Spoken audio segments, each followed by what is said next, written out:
네, 오늘 우리 말씀을 가지고 하나님이 되지 말라라는 제목으로 함께 은혜를 나누겠습니다. 여러분, 우리가 인생을 살아가면서 혹시 우리가 인생을 살아가는데 바보처럼 살아가고 있지는 않습니까? 우리 옆에 분과 한번 인사하겠습니다. 바보처럼 살지 맙시다. 한번 인사. 네. 우리가 살아가면서 참 바보처럼 살아갈 때가 참 많이 있는 것 같습니다. 그래서 어리석은 바보 같은 인생 가운데 가장 바보 같은 인생은 마치 우리가 인생의 주인인 것처럼, 우리가 마치 하나님인 것처럼 살아가는 그런 삶이라고 말할 수 있을 것입니다. 여러분, 혹시 하나님이 어디에 계신지 아십니까? 네, 정신병원에 가면 하나님이 많다고 합니다. 그래서 한 정신병원에 새로운 환자가 들어와서 사람을 만날 때마다 이렇게 이야기합니다. 나는 하나님의 아들이다. 나는 하나님의 아들이다. 만나는 사람마다 이렇게 인사를 하고 다녔다고 합니다. 그날도 지나가던 다른 환자를 붙들고 이렇게 말합니다. 내가 하나님의 아들이다 라고 이야기를 했더니 그 말은 다른 환자가 이렇게 말했습니다. 나는 너 같은 아들을 둔 적이 없다. 여러분, 하나님처럼 살아가는 것, 그것은 아마도 정상적이지 않은 사람들이 살아가는 인생의 삶의 모습이라고 할 것입니다. 그래서 정신병원에는 그렇게 하나님이 많은 것이죠.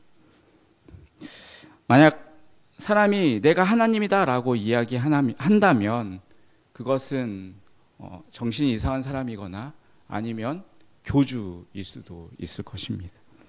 그런데 우리가 보면 많은 사람들이 자신이 하나님이라고 직접적으로 내가 말하지는 않지만 마치 자신이 하나님인 것처럼 그렇게 살아가는 사람들이 참 많이 있는 것 같습니다. 혹시 나는 그러한 모습으로 살아가고 있지는 않습니까? 오늘 우리가 읽은 본문에서 야고보는 사람들이 마치 자신이 하나님인 것처럼 행동하는 두 가지의 이야기를 하고 있습니다. 오늘 우리가 이 본문을 함께 살펴보면서 이 두 가지를 함께 살펴보며 우리가 함께 은혜를 나누고자 합니다. 그리고 그렇다면 우리가 어떻게 하는 것이 하나님이 되는 그러한 모습일까요? 첫 번째는 다른 사람을 비방하는 것이 하나님이 되는 죄라는 것을 이야기하고 있습니다. 야고보는 짧은 서신을 쓰면서 계속되고 이야기하는 것이 무엇을 이야기하냐면 이 말의 중요성에 대해서 반복해서 언급하고 있습니다. 앞서 살펴보았던 야고보서 1장 19절에 보면 듣기는 속히 하고 말하기는 더디하라 라고 이야기를 합니다.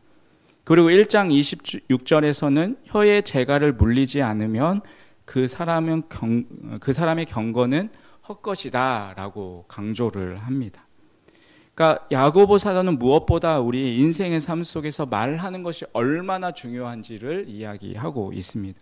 그러면서 3장 1절부터 12절은 말에 실수가 없는 사람이 온전한 사람이라 라고 이야기를 합니다. 혀는 말에 있어서 재갈과 같이 또는 배에 있어서 키와 같이 인생의 방향을 결정하는 제일 중요한 지체라고 강조한 후에 길들여지지 않은 혀는 숲 전체를 태우는 불과 같다라고 그렇게 이야기하면서 쉼없이 악을 만들고 죽이는 독이 된다라고 그렇게 경고를 하고 있습니다. 여러분, 말이 이렇게 중요한 것입니다. 이 말에 의해서 축복과 저주가 결정된다는 것입니다. 왜 그렇습니까? 민수기 14장 28절에 보면 하나님이 이렇게 말씀하십니다. 그들에게 이르기를 여호와의 말씀에 내 삶을 두고 맹세하노라. 너희 말이 내 귀에 들린 대로 내가 너희에게 행하리니 라고 말씀합니다.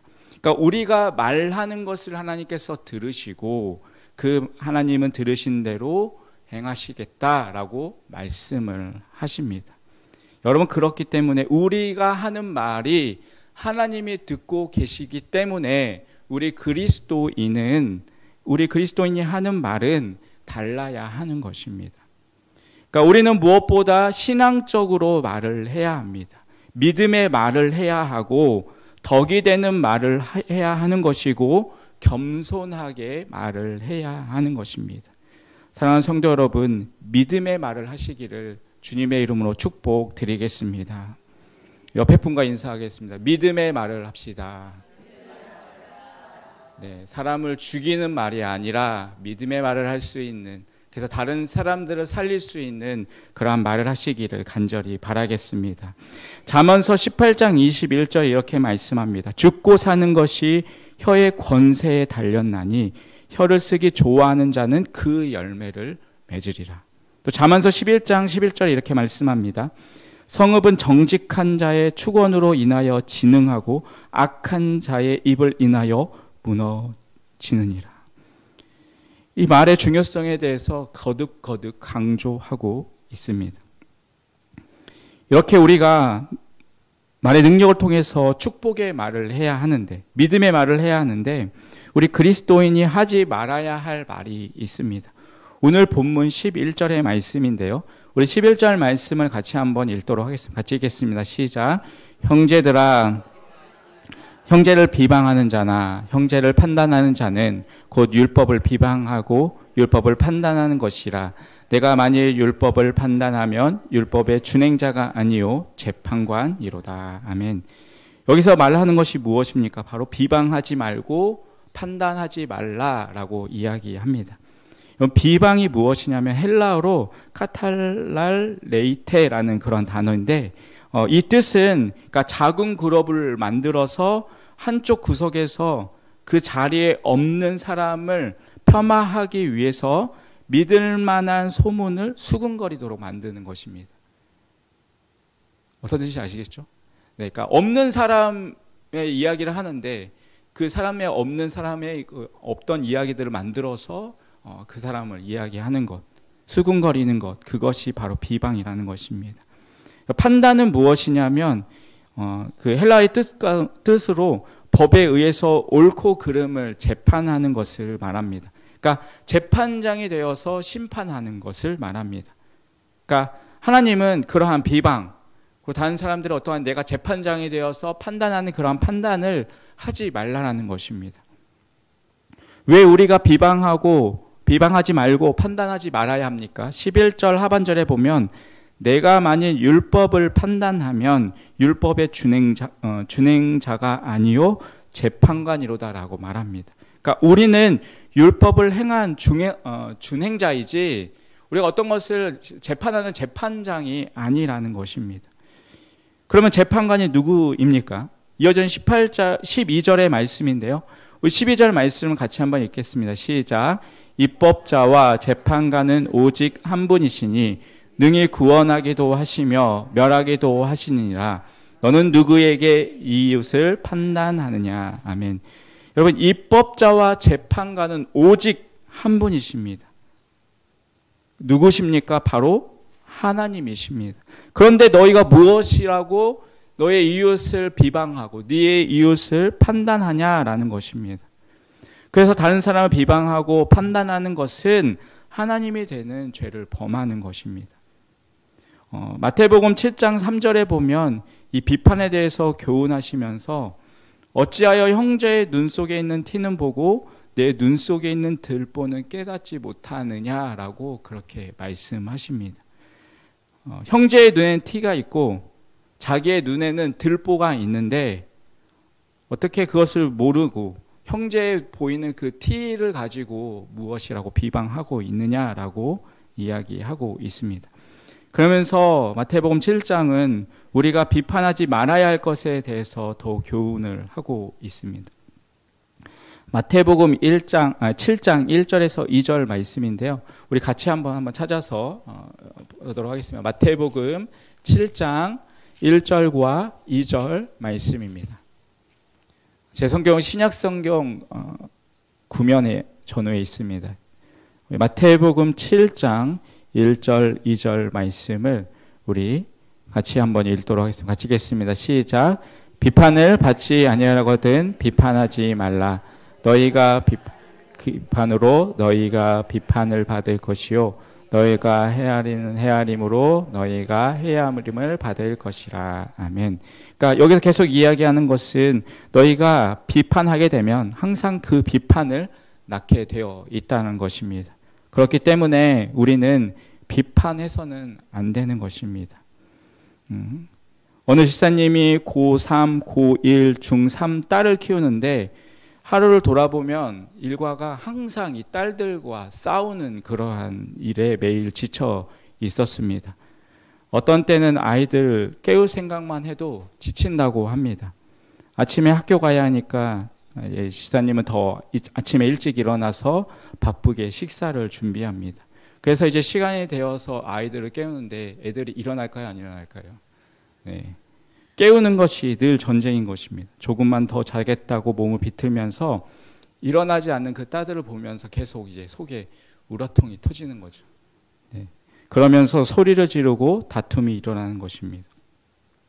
그래서 엄마가 이렇게 말하는 거죠. 다 큰 것들이 내가 언제까지 너희들 깨워서 일어나게 해야 돼? 너 그렇게 해서 대학은 가겠어? 뭐 이렇게 이야기를 합니다. 그러면 이제 딸이 이렇게 얘기하죠. 대학을 가든 말든 엄마가 무슨 상관이야? 왜 아침부터 소리 지르고 그래? 서로 이렇게 싸우는 거죠. 그러면서 이제 엄마도 이렇게 이 대가리가 컸다고 지금 나한테 아침부터 그렇게 싸우고 온종일 그렇게 싸우는 것이죠. 그러면서 또 딸은 이렇게 엄마가 재수없게 소리 지르니까 내가 지금 이러는 거잖아. 그러면서 이제 아침부터 싸우고 엄마는 또 잔소리 말고 밥이나 처먹고 학교다 가. 매번 이 지사님의 일상이 이런 모습들로 지쳐 있고 힘든 겁니다.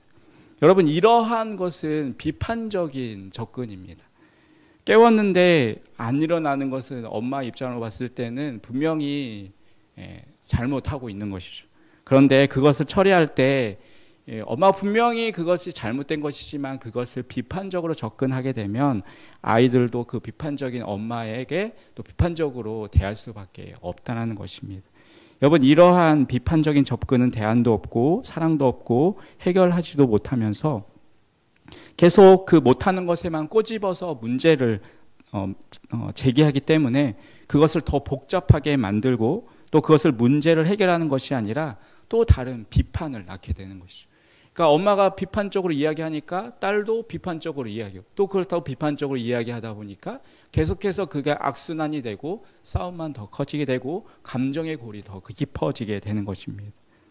이렇게 이제 집사님이 이러한 상황 속에서 어느 날 이 비판에 대한 설교를 듣고 깨달은 후에 내가 정말 비판적인 접근을 대했구나. 우리 딸에게 정말 축복과 기도로 접근해야겠다라고 마음을 다잡고 이제 집에 갔습니다. 여전히 딸을 깨우려고 하지만 딸은 일어나지 않았습니다. 이때 소리를 지르지 않고 야 이놈의 새끼야 또 안 일어나 이렇게 하지 않고 딸의 가슴 뒤로 가서 누워있는 딸을 꼭 깍지를 끼고 이렇게 이야기합니다. 우리 사랑하는 공주님 일어나야지. 이렇게 하면서 이제 포옹을 하는 것입니다. 힘들지만 그렇게 마음을 다잡고 사랑하는 우리 공주님 이제 일어나야지 이렇게 이야기하는 거죠. 그러면서 자연스럽게 축복하며 기도한다는 것입니다. 그렇게 계속 매번 반복을 했습니다.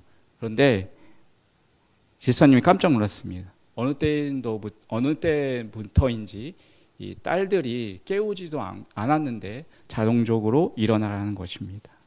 사랑하는 성도 여러분, 우리가 어떠한 비판적인 접근을 하기보다는 그 가운데서 축복과 기도로 접근해 보시길 바랍니다. 계속해서 마태복음 7장 6절에 보면 이렇게 기록합니다. 거룩한 것을 개에게 주지 말며 너희 진주를 돼지 앞에 던지지 말라. 그들이 그것을 발로 밟고 돌이켜 너희를 찢어 상하게 할까 염려하노라 라고 말씀합니다. 무슨 말씀입니까? 사람들이 비판하는 소리를 가만히 들어보면 틀린 것이 하나도 없습니다. 분명히 들어보면 다 옳은 말입니다. 자녀를 야단치면서 뭐라고 이야기합니까? 야 이놈아 네가 잘 되라고 그렇지 내가 못 되라고 이러냐? 라고 야단을 치는 내용을 보면 다 맞는 말입니다. 맞는 말인데 그런데 그것을 우리가 비판적으로 이야기하다 보니까 결국에는 그 말이 거룩하고 진주 같은 것인데 결국 그 비판적으로 말하면 그 말을 듣는 사람의 마음에 준비가 되어 있지 않기 때문에 그것이 아무리 진주같이 소중한 것이어도 그것이 소중하게 다가가지 못하는 것입니다. 여러분, 우리 인간이 그렇게 대단한 존재는 아닙니다. 아무리 옳은 말을 해도 사랑이 없이 비판적으로 말하면 그것을 수용할 수 없습니다. 회개할 사람이 없습니다. 그래서 여기 성경에 인간에 뭐라고 표현하고 있습니까? 개와 돼지라고 표현하고 있는 것입니다. 여러분, 비판받을 준비가 되어 있지 않으면 진주를 돼지에게 던지는 것과 같습니다. 술을 많이 마시던 한 남편이 이제 은혜를 많이 받고 이제 술도 끊고 옛날 자신의 술 친구를 전도하려고 했습니다. 그래서 남편이 이 아내에게 내가 이제 술 다 끊고 내가 이제 전도할 거야 라고 하니까 아내가 너무 좋아서 이렇게 말하는 거죠. 어머 여보 웬일이에요. 그래서 이제 남편이 이렇게 하죠. 내가 예수 믿고 이렇게 좋은데 내가 이제 친구도 전도해야지 라고 말합니다. 그래서 이제 아내가 그래요? 그러면 어떤 친구에게 전도하려고 그래요? 그렇게 하니까 누구누구 있잖아 이렇게 남편이 이야기합니다. 그랬더니 아내가 이렇게 이야기합니다. 여보, 그 사람만 만나면 여보가 당신이 술에 취해가지고 비틀거리면서 집에 왔잖아요. 전도하러 가서 또 술 마시려고 그래요? 막 이렇게 얘기하는 거죠. 남편이 열받아서 그래, 너 잘났다. 나는 술이나 처먹고 오실란다 라고 가서 술을 먹어버렸다고 합니다. 그러니까 아내가 그 남편의 좋은 그것을 좀 좋게 받아들이고 좀 이렇게 긍정적으로 받아들였으면 남편도 변화되어서 정말 그 친구를 어떻게든 전도하려고 했을 텐데 아내가 비판적으로 접근했기 때문에 잘 해보려고 했는데 과거의 그 잘못된 모습을 비꼬집어서 이야기했기 때문에 이 기분을 상하게 만든 것입니다. 아내는 옳은 말을 했지만 결국에는 서로에게 상처를 주고받은 꼴이 되었습니다. 여러분, 우리의 모습이 그와 같지 않습니까? 우리의 인간의 모습이 이렇게 연약한 존재입니다.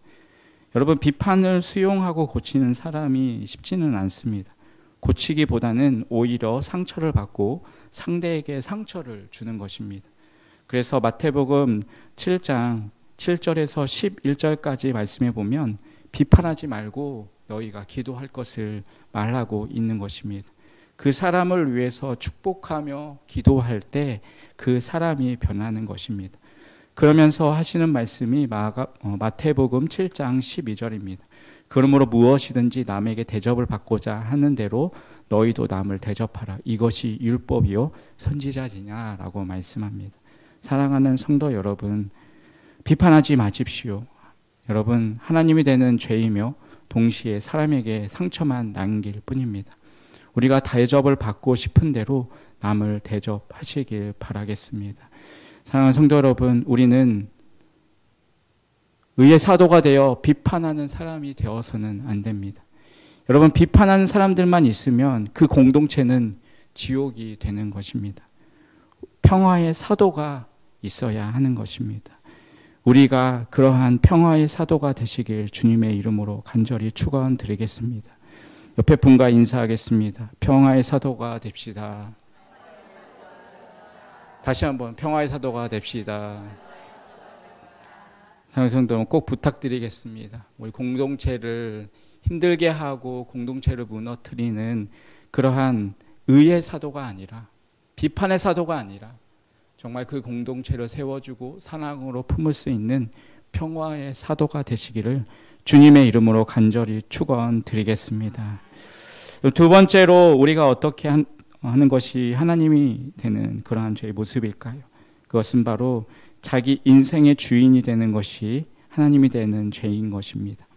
야고보는 남을 비방하고 판단하는 비판이 율법의 준행자인 우리가 재판자가 되는 것이고 하나님이 되는 죄라고 지적하면서 두 번째로는 우리가 인생의 주인이 되어 사는 것이 하나님이 되는 죄라고 이야기합니다.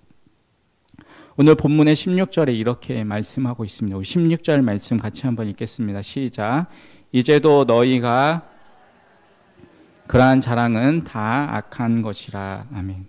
여기 허탕한 자랑이 죄라고 하는데 허탕한 자랑이 무엇입니까? 이 13절에 이 허탕한 자랑을 하는 사람이 등장하는데요. 13절 말씀으로 같이 한번 읽겠습니다. 13절입니다. 시작. 들으라, 너희 중에 말하기를 어떤 도시에 가서 거기서 1년을 머물며 장사하여 이익을 보리라 하는 자들아. 아멘. 여러분, 이 사람은 장사하는 사람인데 어떠한 도시에 가서 1년 동안 장사해서 돈을 많이 벌겠다라고 하는 것입니다. 그런데 왜 이것이 허탄한 자랑입니까? 14절에 보면 내일 일을 너희가 알지 못하는도다. 너희의 생명이 무엇이냐? 너희는 잠깐 보이다가 없어지는 안개니라 라고 말씀합니다. 그러니까 우리는 내일의 인생을 모르는 삶입니다. 마치 안개와 같은 것이 우리의 인생의 삶입니다. 그런데 지금 1년 후를 내가 자랑하고 있으니 그것이 허탄한 자랑이라는 것입니다. 여러분, 그렇다면 우리는 계획을 세우면 안 되는 것일까요? 여러분, 그런 말씀이 아닙니다. 이 사람의 계획에 빠진 것이 있습니다. 이렇게 해야 합니다. 우리 15절 말씀인데 우리 15절 말씀 같이 읽겠습니다. 시작. 너희가 도리어 말하기를 주의 뜻이면 우리가 살기도 하고 이것이나 저것을 하리라 할 것이거늘. 아멘.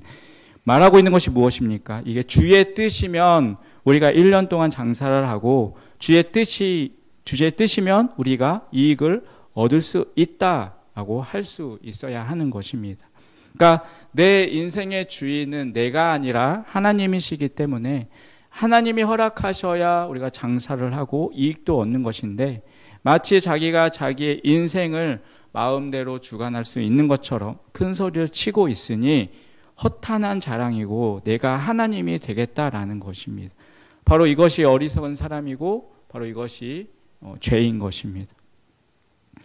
누가복음 12장에 보면 이 어리석은 부자를 우리에게 소개하고 있습니다. 누가복음 12장 16절 18절에 보면 이렇게 기록하고 있는데요. 우리 누가복음 말씀 한번 찾아보겠습니다. 누가복음 12장 16절에서 18절 말씀, 신약성경 115면 전후에 있습니다. 누가복음 12장 16절에서 18절 말씀, 누가복음 12장 16절에서부터 18절 말씀 우리 같이 한번 읽겠습니다. 시작. 또 비유로 그들에게 말하여 이르시되 한 부자가 그 밭에 소출이 풍성하매 심중에 생각하여 이르되 내가 곡식을 쌓아둘 것이 없으니 어찌할까 하고 또 이르되 내가 이렇게 하리라. 내 곡간을 헐고 더 크게 짓고 내 모든 곡식과 물건을 거기 쌓아두리라. 아멘. 여러분, 여기서 계속돼서 반복되는 단어가 있습니다. 혹시 무엇인지 아십니까? 네, 내가, 나, 이런 단어입니다. 그러니까 내가 내 곡간을, 내 모든 곡식과 내 모든 물건을, 심지어 또 뭐라고 이야기합니까? 내 영혼을 이라고 말하고 있습니다. 그러니까 모든 것이 내 것이라고 이야기하는 것입니다. 여러분, 그런데 정말 그렇습니까? 하나님은 이렇게 이야기하는 부자에게 말씀하십니다. 20절 말씀인데요. 우리 20절 말씀, 누가복음 12장 20절 말씀 같이 읽겠습니다. 시작. 하나님은 이르시되 어리석은 자여 오늘 밤에 내 영혼을 도로 찾으리니 그러면 내 준비한 것이 누구의 것이 되겠느냐 하셨으니. 아멘. 하나님이 말씀하시는 것입니다. 어리석은 자여라고 말씀하면서 네가 그렇게 네 것이라고 이야기하는 그것들, 모든 것들이 내가 오늘 밤 네 영혼을 데려가면 네가 준비한 그 모든 것이 누구의 것이 되겠느냐라고 말씀하고 있습니다. 여러분, 이것을 우리는 소유권 논쟁이라고 말할 수 있습니다. 소유권이 어디에 있냐라는 것입니다. 내 모든 것은 하나님이 주신 것입니다. 아니, 우리의 영혼은 하나님의 것입니다. 그래서 하나님이 너 이제 인생 거기서 그만 살고 나에게 와라고 하면 우리는 모든 것을 포기하고 갈 수밖에 없는 삶입니다. 그런데 우리는 내 인생이 내 것이라고 착각하며 살아갑니다. 여러분, 우리 모든 것은 하나님의 것이 아닙니까? 이 모든 것이 내 것이라고 하는 것, 그것이 죄인 것입니다. 그 사람이 어리석은 사람입니다. 여러분, 내 인생의 주인은 하나님이십니다. 내 인생의 내가 주인이 아닙니다. 우리는 지금이라도 하나님이 오라고 하면 갈 수밖에 없습니다. 우리는 단 1분도 연장할 수 없는 것입니다. 그런데 우리가 감히 이러자 저러자 하겠다는 것입니까? 여러분, 1년 동안 장사여서 돈을 우리가 벌겠다고 이야기하고 있습니까? 여러분, 여러 해 동안 내가 물건이 쓸 것이 보장되어 있다라고 이야기하고 있습니까? 여러분, 그 1년, 그 해는 여러분 누가 보장한 것입니까? 잠언서 27장 1절의 말씀에 보면 이렇게 말씀합니다. 너는 내일 일을 자랑하지 말라. 하루 동안에 무슨 일이 일어나는지 내가 알 수 없음이라 라고 말씀합니다. 여러분, 우리 하루도 어떻게 될지 모르는 것이 우리의 인생의 모습입니다. 오늘 본문 14절에 이렇게 말씀합니다. 우리 14절 말씀 다시 한번 읽도록 하겠습니다. 시작. 내일 일을 너희가 알지 못하는도다. 너희 생명이 무엇이냐? 너희는 잠깐 보이다가 없어지는 안개니라. 아멘. 여러분, 우리의 인생은 잠깐 보이다가 없어지는 안개와 같은 인생의 삶입니다. 그런데 내가 마치 내 인생의 주인인 것처럼 하나님의 없이 자기의 맘대로, 내 맘대로 살아가는 것이 죄이며 동시에 어리석은 인생의 모습입니다. 오늘 본문 17절엔 이렇게 말씀합니다. 우리 17절 말씀 같이 읽겠습니다. 시작. 그러므로 사람이 선을 행할 줄 알고도 행하지 아니하면 죄니라. 아멘. 여러분, 여기서 선이 무엇이겠습니까? 우리 인간이 안개와 같이 잠깐 보이다가 없어지는 그러한 내일을 보장할 수 없는 인간이라는 것을 인정하는 것이 바로 선입니다. 그것을 알면서도 인정하지 않는 것이 바로 죄라는 것입니다. 여러분, 우리가 뭐가 그렇게 바쁩니까? 여러분, 뭐가 그렇게 중요합니까? 우리는 이 바쁜 인생 속에서 우리는 한번 멈춰 서야 할 것입니다. 우리는 멈추어서 우리의 자신을 돌아볼 필요가 있습니다. 여러분은 지금 여러분의 인생을 어떻게 살아가고 있습니까? 아직도 내 인생, 내 통장, 내 소유의 아파트, 내 소유를 더 늘리는 것에 중요하게 생각하며 여러분은 살아가고 있지 않습니까? 비교하고 경쟁하며, 아니 남들이 사는 대로 내가 살아가다 보니 너무나 분주하게 살아가면서 정작 우리가 중요한 것을 놓치면서 살아가고 있지는 않습니까? 여러분, 내 영혼, 내 인생의 주인은 하나님이십니다. 우리는 그 하나님께 내 인생을 결산해야 하고 내 영혼을 하나님께 돌려드려야 합니다. 여러분, 준비되셨습니까? 준비가 안 되셨군요. 지금부터라도 준비하시길 바랍니다. 여러분, 준비되셨습니까? 여러분, 우리는 우리 자신 한번 멈추어서 우리 자신을 한번 돌아보고, 나는 내 인생의 주인을 어디에 두고 내가 그렇게 살아왔는지 우리가 다시 한번 돌아보며 다시 방향을 잡아야 합니다. 1888년에 북유럽에서 아주 특별한 사업을 해서 엄청난 돈을 번 사업가 한 사람이 있었습니다. 어느 날 이 사람이 아침에 눈을 떠서 조간 신문을 보고 깜짝 놀랐습니다. 그 기사가 이랬습니다. 폭탄 제조로 돈을 번 무기 장사 알프레드 죽다라는 타이틀이었습니다. 기가 막힌 일이었습니다. 자기는 지금 이렇게 살아 있는데 자신이 죽었다라는 것입니다. 사실은 자기 동생이 죽은 것을 기자가 이제 잘못 알고 그 기사를 쓴 것입니다. 그런데 그 기사가 그 사람에게 충격이 되었습니다. 자기가 죽으면 사람들이 자기의 죽음을 어떻게 말할지 알게 된 것입니다. 사람들은 그저 돈을 많이 번 장사꾼 하나가 죽은 것이 아니라 이렇게 이야기합니다. 폭탄 제조로 돈을 번 장사꾼 알프레드 죽자라는 이 타이틀에 그는 큰 충격을 받았습니다. 그래서 그는 그 이후로 자신의 인생을 유턴하게 됩니다. 그리고 자기의 모든 재산들을 정리하기 시작했습니다. 그리고 재단을 만들었습니다. 폭탄은 사람을 죽이는 것이지만 이제 자신은 사람을 살리는 일에 하겠다라고 작정을 합니다. 그래서 그동안은 그저 자신이 많은 돈을 버는 장사꾼이었지만 이제는 의미 있는 인생을 살아가기로 작정을 합니다. 그 사람이 바로 이 알프레드 노벨입니다. 노벨상 아시죠? 네, 이 노벨이 그 이후로 노벨상을 만들어서 많은 사람들에게 또 그 인생의 삶을 축복할 수 있는 그러한 길을 열었던 것입니다. 이 사람이 그 사건 이후에 8년이 지난 1896년에 정말 죽었습니다. 그리고 그 유언에 따라서 죽음과 함께 시작된 것이 바로 이 노벨 평화상입니다. 여러분, 우리에게는 이 순간이 오게 됩니다.